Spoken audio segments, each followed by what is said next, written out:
sun had set over the flat, dry plains of West Texas, and the last light of 1929 seemed to struggle against the heavy shadows that fell across the isolated homestead. The house stood like a monument to absence, its peeling white paint flaking under the relentless sun, the wooden porch sagging as if burdened by the weight of the unknown. No smoke rose from the chimney, yet the smell of damp earth and decay hung in the air, and the wind carried a faint whisper, perhaps the sigh of something that once lived here. Locals knew the house well, though few dared approach. They spoke in hushed tones, recounting stories of families that vanished without warning, leaving behind empty chairs, unfinished meals, and the unsettling feeling that someone, or something, had simply walked out of existence. Inside the house, the rooms were frozen in time. Dust lay thick over the furniture, and the wallpaper curled at the edges, patterns faded and yellowed by years of neglect. It was as if the lives that once filled these spaces had been abruptly erased, not by tragedy, but by a strange and deliberate hand. The bedrooms, meticulously arranged, suggested normalcy, toys neatly placed, clothes folded, books stacked in corners. Yet the absence of their owners transformed order into unease, creating an atmosphere of tension that pressed against anyone who dared to enter. Shadows stretched unnaturally across the floors, and the faint creak of the house settling sounded almost like footsteps echoing through the empty halls. Those who first investigated the house in 1929 described a sense of disorientation. Measurements taken of the rooms often contradicted themselves. Hallways seemed longer than they should have been.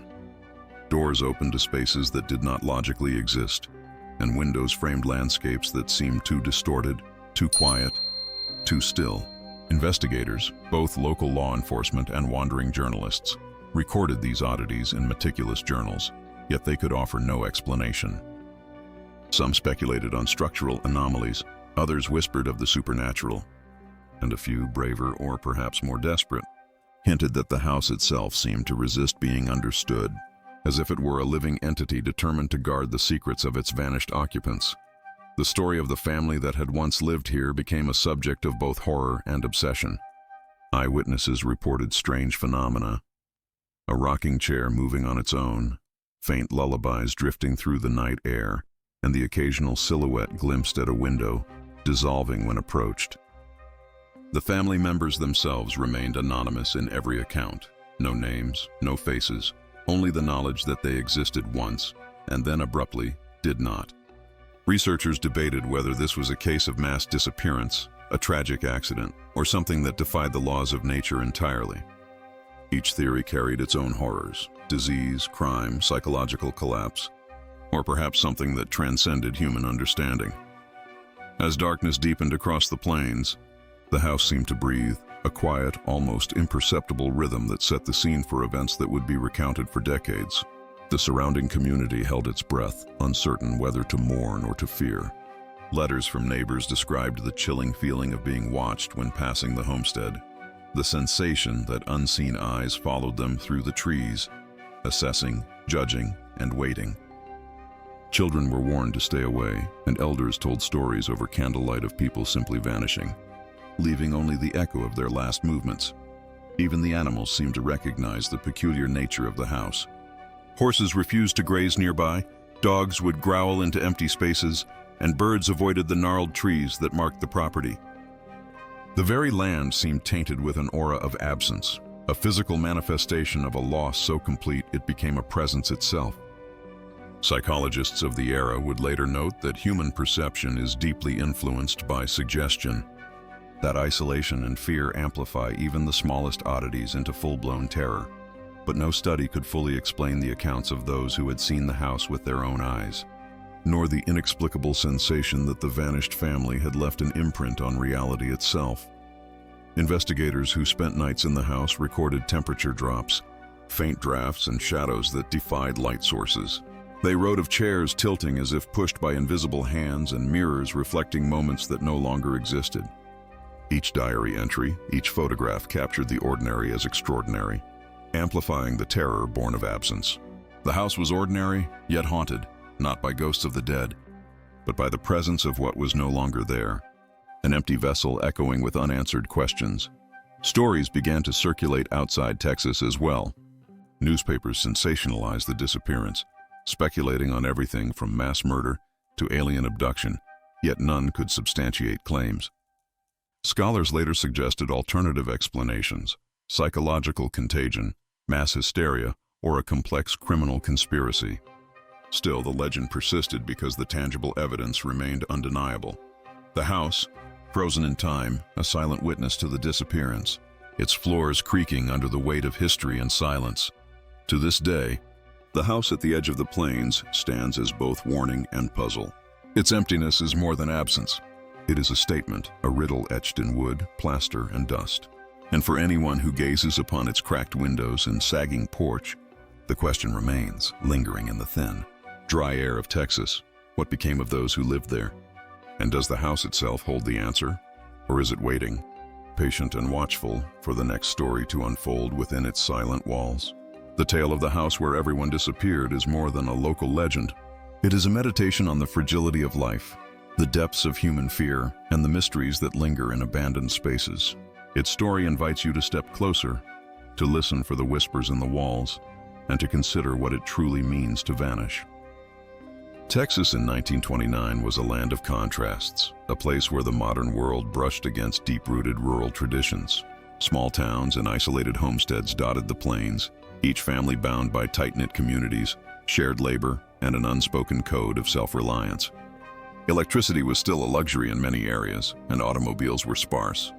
Horse-drawn wagons and dusty dirt roads defined the pace of daily life. Within this context, households functioned almost like microcosms, with families relying entirely on themselves for food, safety, and survival. Isolation could breed resilience, but it also amplified fear, superstition, and secrecy. The house where everyone disappeared existed on the fringes of these communities, both geographically and socially. Residents of the surrounding area spoke of the family in hushed tones, often with a mixture of respect and fear. They were outsiders in the eyes of neighbors, not entirely integrated into local churches or civic life, keeping to themselves while tending their land with meticulous care. Such detachment fueled rumors. Some suggested the family practiced strange rituals. Others imagined hidden tragedies that were quietly endured but never shared. In 1929, American society was still largely guided by religious and moral codes that reinforced suspicion of those who deviated from communal norms. The very act of seclusion was itself a form of social deviation, enough to make a family's disappearance all the more alarming. Economically, the late 1920s were fraught with tension. The stock market crash that would trigger the Great Depression loomed on the horizon, but rural communities already felt instability through fluctuating crop prices and unpredictable weather. In Texas, farming families worked long hours in cotton fields, tended livestock, and preserved food to endure the hot summers and harsh winters. Isolation heightened dependence on kin, yet also magnified vulnerability. A sudden illness, a fire, or a violent storm could devastate a household without assistance from neighbors, forcing families to rely on ingenuity and secrecy. The vanished family lived precisely in this precarious balance of independence and exposure, where the line between ordinary life and catastrophe was razor-thin. Socially, traditions in rural Texas often reinforced patriarchal and hierarchical family structures. Decisions about marriage, work, and land inheritance were governed not only by custom, but also by survival. Children were expected to contribute labor from a young age. Women managed households under challenging conditions. Men oversaw agriculture and protection. Isolation could intensify these dynamics as the family had little external oversight, and daily routines became insular and self-reinforcing. Psychologists today might describe such environments as echo chambers, where fear, ritual, and authority blend seamlessly, creating spaces that outsiders would find incomprehensible or even terrifying. Education and communication were limited. Schools were small and scattered, and literacy rates varied. Information traveled slowly, by letters, newspapers, or word of mouth. So events in one part of Texas could take weeks to reach even nearby towns. For a family living apart from neighbors, the flow of information was sporadic, contributing to myths and exaggerations about their behavior. Superstitions flourished in this vacuum, and local folklore often merged with fact, blending tales of illness, misfortune, and unexplained phenomena. In the cultural imagination, Houses on the edge of settlement became portals to the unknown, repositories of both fear and fascination. In addition, the late 1920s saw a growing interest in law enforcement and investigative science, though rural areas were often under-resourced. Local sheriffs and deputies patrolled vast territories, responding to emergencies long after they occurred. Criminal investigation techniques were rudimentary by modern standards. Fingerprinting, rudimentary forensics, and basic documentation were the primary tools. For a family isolated from authorities, the gap between their lives and public oversight created a space where strange occurrences might unfold unchecked, leaving behind questions rather than answers. Cultural tensions also played a role. Texas in the 1920s was a patchwork of ethnicities, religious beliefs, and histories of frontier justice. Families who lived apart from communities might be viewed with suspicion, especially if they deviated from prevailing norms. Stories of disappearances, hauntings, or unexplained illnesses were interpreted not only through fear, but also through the lenses of morality, religion, and social conformity. This context helped cement the story of the vanished household into local consciousness, where it became less a factual report and more a cautionary legend. Finally, environmental factors must be considered. The Texas plains could be unforgiving. Sudden storms, scorching summers, and arid winters shaped both the physical and psychological landscape. The house itself was exposed to the elements, and survival required careful management of resources. Food had to be preserved, water secured, and the house maintained against wind and heat. Such conditions demanded self-sufficiency, yet they also created isolation, where a family could vanish and leave only the land and the empty rooms to testify to their existence. In short, the vanished family lived at the intersection of geography, culture, and history. Their disappearance cannot be understood apart from the social norms, economic pressures, and environmental hazards of rural Texas in 1929. Their story reflects the fragile boundary between ordinary life and extraordinary mystery, a boundary that, in the case of this house, appears to have been crossed entirely, leaving behind nothing but silence, dust, and the lingering questions that would haunt generations to come. The first signs of unease were subtle, almost imperceptible. Neighbors noted that the lights in the house flickered inconsistently, though the wiring had been examined and found functional.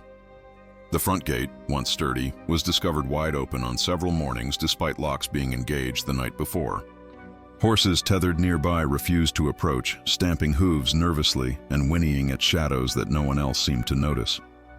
It began as small, unexplained events, the kind that people dismiss at first, attributing them to fatigue, imagination, or the quirks of old buildings. Yet over weeks, the anomalies escalated, each incident layering unease upon the last. Inside, furniture appeared to move without cause.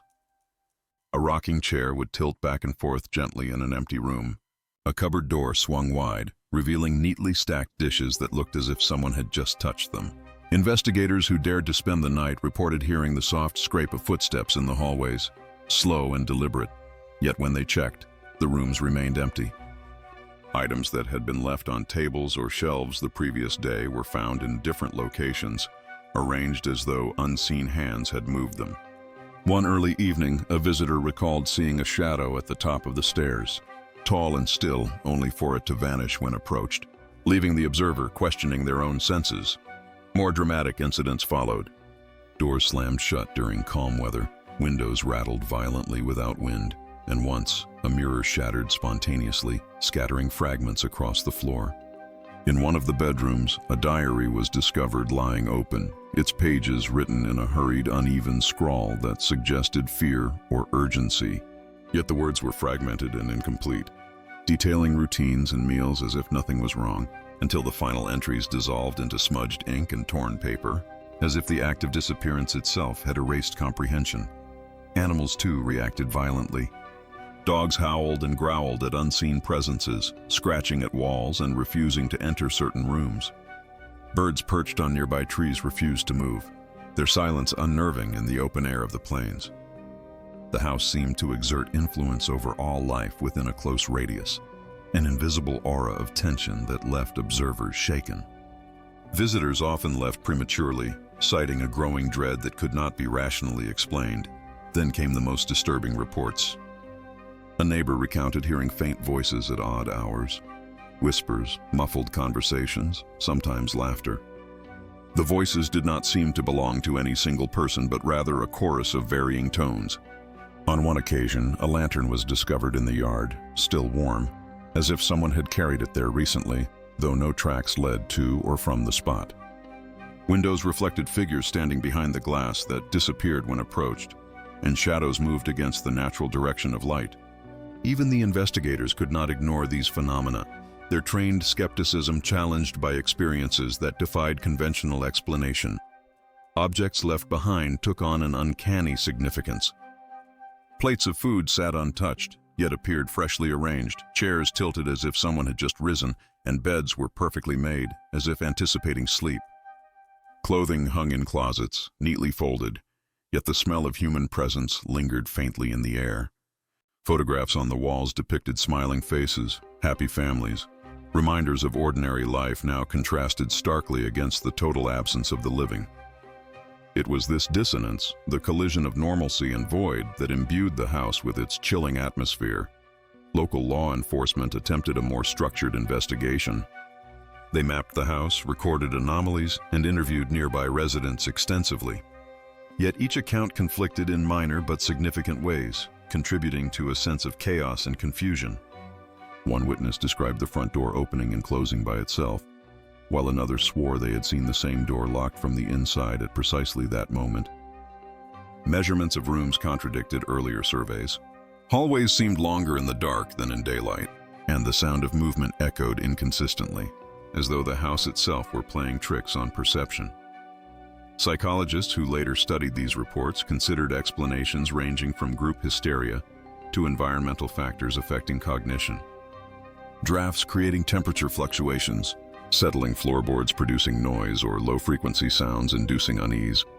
Yet these theories failed to account for the cumulative weight of incidents, the synchronized timing, the interaction with both animate and inanimate objects, and the sense of deliberate agency that observers consistently reported.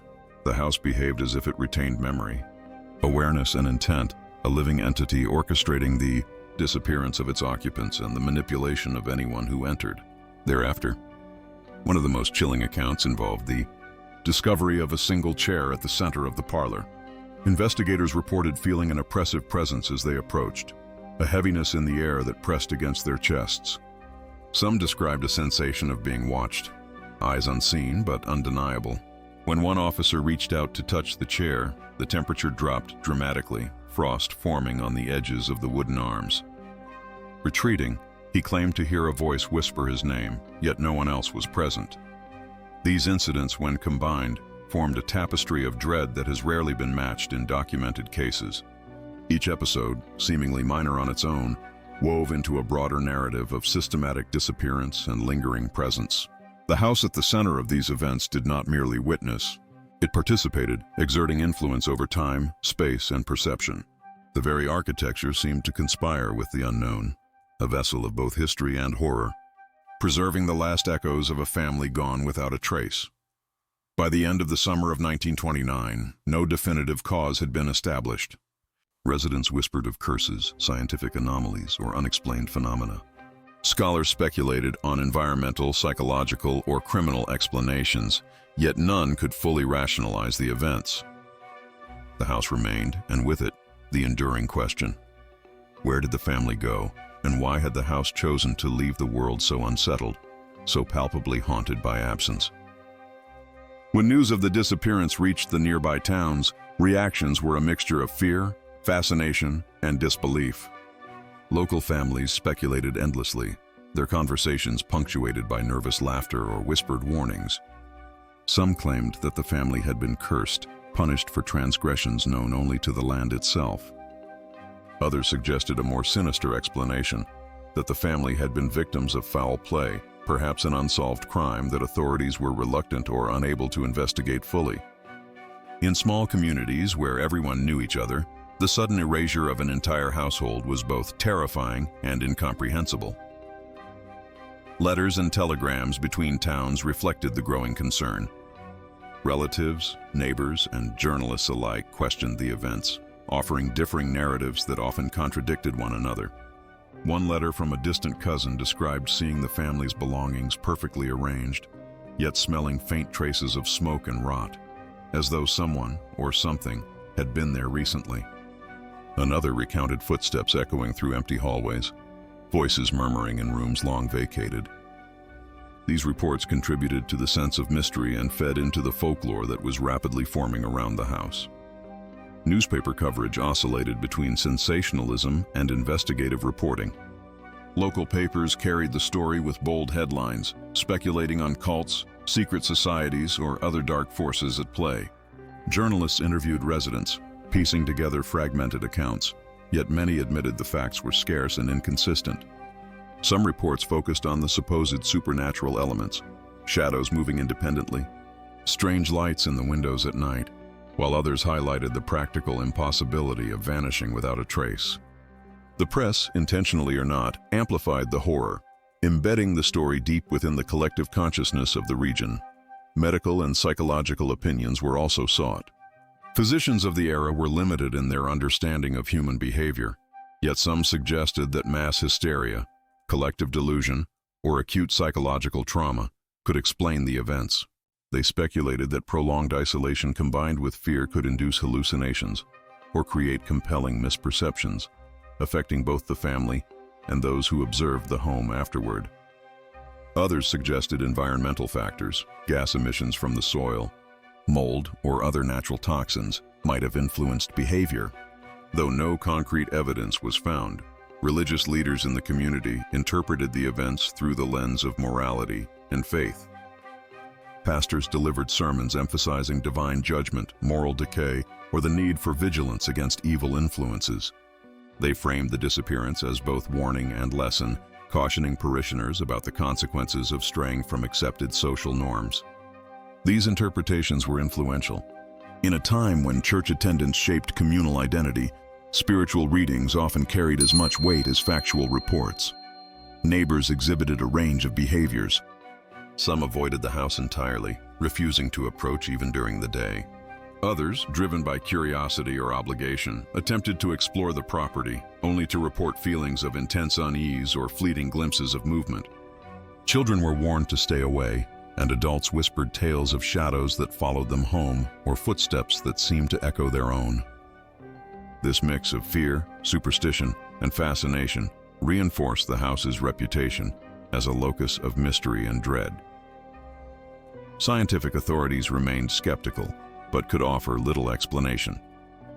Measurements of the property, architectural surveys, and interviews with witnesses produced anomalies that could not be reconciled with conventional logic.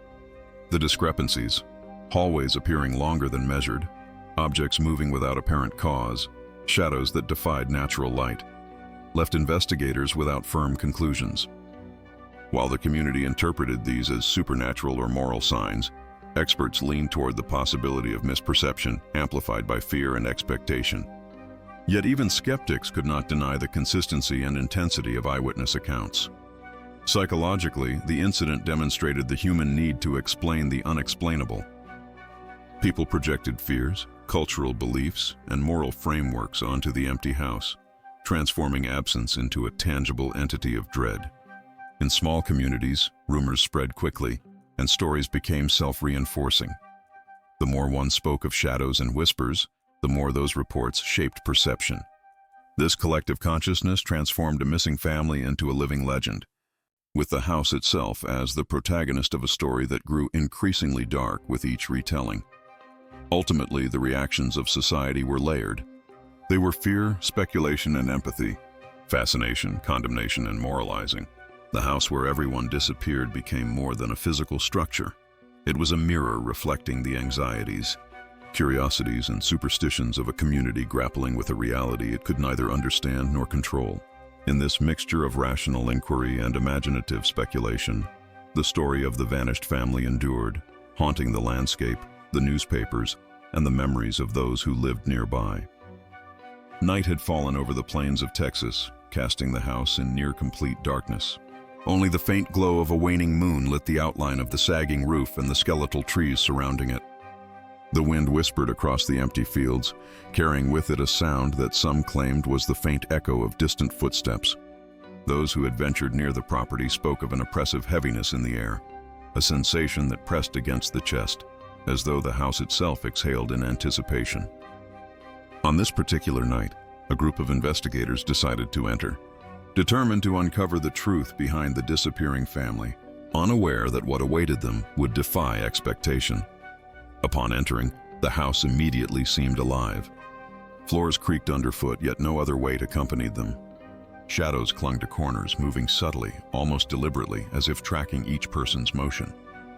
One investigator reached for a lantern. The flame trembled violently, casting grotesque shapes on the walls. The air smelled of damp wood, dust, and faint traces of something metallic, too subtle to identify, yet profoundly unsettling. Doors that had been shut firmly earlier swung open on their own, inviting the investigators deeper into the labyrinthine interior. In the parlor, the centerpiece of tension revealed itself. A rocking chair moved slowly back and forth, empty yet commanding attention. Its motion was rhythmic, unnervingly precise, almost hypnotic. One investigator stepped closer. The temperature dropped suddenly, frost forming along the wooden edges. As the lantern light flickered, he swore he saw a figure seated in the chair, but when he blinked, the room was empty. Whispers began to rise, unintelligible yet coherent in tone, echoing through hallways and across the rooms. Each whisper seemed to come from a different direction, creating an auditory maze, a cacophony of voices belonging to no one. The group proceeded upstairs, where bedrooms remained perfectly preserved, as if waiting for the family to return. Beds were neatly made, clothing folded, toys carefully placed. Yet the air vibrated with tension. The silence was dense and almost tangible. As one investigator approached a child's bed, a faint rocking motion began, subtle but persistent, as though the bed itself responded to his presence. He recoiled, heart hammering, the hairs on his neck standing on end. The sensation of being watched intensified, shadows shifting unnaturally with the light, a rhythm that synchronized with the investigator's own breathing. One room contained a diary, its pages torn and smudged, yet certain passages legible. The handwriting detailed mundane family life, meals, chores, conversations. But each entry became increasingly erratic, filled with fragmented sentences and gaps. The final pages dissolved into smudges and blankness, the physical erasure of events, or perhaps the failure of memory to comprehend them. Investigators felt an almost magnetic pull toward these pages, a compulsion to read what could not be understood, the house offering pieces of its story while withholding the whole. Then came the sound, a faint creaking from below, rhythmic and deliberate. Footsteps echoing across the floorboards, yet moving in ways that defied natural progression. They ascended stairs, circled hallways, paused outside doors, and retreated without pattern. The investigators followed, hearts racing, yet each room they entered remained empty. The sensation of being enclosed in an intelligent, observing presence became overwhelming. Eyes seemed to follow them from the shadows, angles that should not exist, revealing forms that vanished at the edge of perception. The climax reached its zenith in the attic. Cobwebs hung like curtains, dust danced in the lantern light, and an overwhelming sense of dread filled the air. There, the investigators discovered objects moved as if by unseen hands. Trunks opened, pages turned, toys shifted. A mirror reflected a scene that was not present. The investigators saw themselves. Yes, but alongside silhouettes of family members who should have been absent, frozen in gestures of ordinary life, yet distorted in ways that inspired visceral unease. Whispers intensified into low murmurs, almost chants, emanating from every corner simultaneously. The house seemed to pulse with life, yet it was a life defined by absence, a presence created by what was no longer there. Fleeing became instinctual. As the group descended, the house resisted, doors closing suddenly, hallways elongating, shadows blocking exits. One investigator tripped on a threshold that seemed longer than it had been moments before, landing hard on the floor. The room spun, air thick with the echo of laughter, whispers, and footsteps that followed them all the way outside. Once on the porch, the night felt unnatural, the wind carrying sounds from within the house, almost human in timbre. The land around the home seemed to shiver with residual energy, holding fast to the imprint of the vanished family. Outside, as they gathered their composure, the house loomed silently, almost mockingly. No cries, no lights, No sign of life other than the subtle sway of curtains and the faint metallic scent on the air. The climax of their investigation left them shaken, with questions far outnumbering answers. What had orchestrated these phenomena? Was it the house itself, a repository of absence, or something that transcended comprehension? Every rational explanation faltered under the weight of sensory evidence, leaving only the enduring mystery that would define the property for decades. In that night of intense observation and terror, the house revealed its power. It was not merely a location, but a force. Its walls preserved the echoes of lives once lived, amplifying absence into an experience tangible, almost sentient. Those who ventured close felt the magnitude of the unknown, the delicate line between reality and legend, and the pervasive influence of a family that disappeared but whose presence continued to haunt every floorboard, every shadow, every whisper of wind across the plains. Years passed and the house remained, perched on the Texas plains like a silent sentinel. The vanished family had become legend, their story told in whispers around fires, in church halls, and across dinner tables. Visitors rarely dared approach, yet when they did, a pervasive unease settled over them, a quiet reminder that the house preserved something beyond ordinary comprehension. Scholars, journalists, and curious wanderers tried to rationalize the events, offering theories ranging from criminal disappearance to supernatural intervention, from psychological contagion to environmental anomalies. Each theory had merit in part, yet none could fully reconcile the weight of absence that defined the home. Local communities continued to grapple with the narrative, blending fact, memory, and folklore. The story served as a cautionary tale of isolation, the perils of detachment from society, and the fragility of human perception. Children grew up hearing it as both horror and warning. Respect the unknown, fear what is unseen, and remember that disappearance leaves echoes that never fade. Adults debated endlessly, questioning whether the family had been victims of foul play, lost to a tragic accident, or absorbed into forces beyond human understanding. The absence of definitive answers only reinforced the house's mystique. Psychologists and historians examining the case speculated on collective perception and social amplification. Isolation, fear, and expectation could warp interpretation, leading multiple witnesses to report phenomena that might otherwise be dismissed. Environmental factors, structural quirks of the house, drafts, temperature variations, were considered, yet failed to account for the consistency and intensity of experiences. The house seemed to exist in a liminal space where memory, imagination, and physical reality converged. It became a symbol of uncertainty, demonstrating how communities interpret events beyond their control and how absence can be as profound as presence. The property itself, though abandoned, was rarely untouched. Odd phenomena persisted. Doors occasionally moved, shadows shifted with no source of light, and the faintest sounds, footsteps, whispers, or creaks, reached those who ventured too close. Archaeologists and urban explorers documented the architecture, noting anomalies in measurements and unexplained alterations in the interior layout over time. Yet despite scrutiny, no tangible evidence of the family ever emerged. Their story was preserved in the structure, in the whispers of the wind through broken windows, and in the collective memory of a region haunted by questions. Speculation became part of the legend. Some proposed that the family had succumbed to a tragic accident, hidden by the very remoteness that ensured their initial disappearance. Others imagined darker forces, a presence tied to the land or the house itself, bending reality to conceal its occupants. Folklorists suggested that these tales, repeated across generations, were not just about missing people but about the human need to confront fear, mortality, and the unknown. The story's endurance reflected the mind's struggle with uncertainty, the pull of horror that exists without explanation.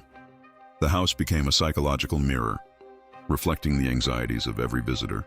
Those who entered often reported feelings of observation, the sensation that unseen eyes followed every movement. Some described objects moving subtly when unobserved, fleeting shadows at the periphery, and auditory phenomena that could not be traced to wind or wildlife.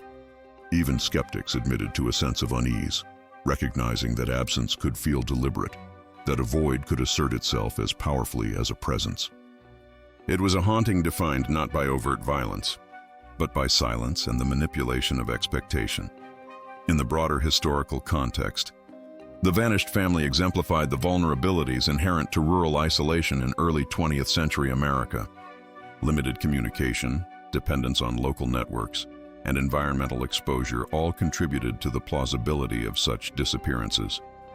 Communities steeped in folklore and cautious morality filled the gaps with narrative, creating stories that blended reality with interpretation. The house stood as a repository of collective memory, a place where the boundaries of fact and legend blurred. Even today, the property continues to draw curiosity and caution. Travelers report chills along the path, sudden cold spots, or inexplicable unease. Scholars reference it in studies of cultural memory, disappearance, and the psychology of fear. Paranormal enthusiasts visit, cameras in hand, hoping to capture evidence of what has long eluded explanation. Yet whether approached through the lens of science, folklore, or horror, the house resists definitive understanding, maintaining the mystery of the vanished family. Ultimately, the tale of the house where everyone disappeared remains unresolved. A story without closure that exemplifies the tension between curiosity and fear, rationality and speculation. The family's absence resonates as a metaphor for what is unknowable, their vanishing a permanent imprint on the land, the minds of witnesses, and the cultural fabric of the region. The house stands as both testament and enigma, a relic of a particular time and place, and a continuing reminder that some mysteries endure precisely because they defy resolution. The epilogue of this story leaves a lingering sensation, a quiet horror rooted not in blood or violence, but in emptiness and unanswered questions. The vanished family's legacy is etched in the minds of all who hear of them, in the photographs of abandoned windows, in the sway of curtains in windless rooms, and in the enduring whisper of what is missing. History, memory, and fear converge here, in a house that speaks most loudly in silence, reminding us that the unknown may never be tamed, only respected and pondered, generation after generation.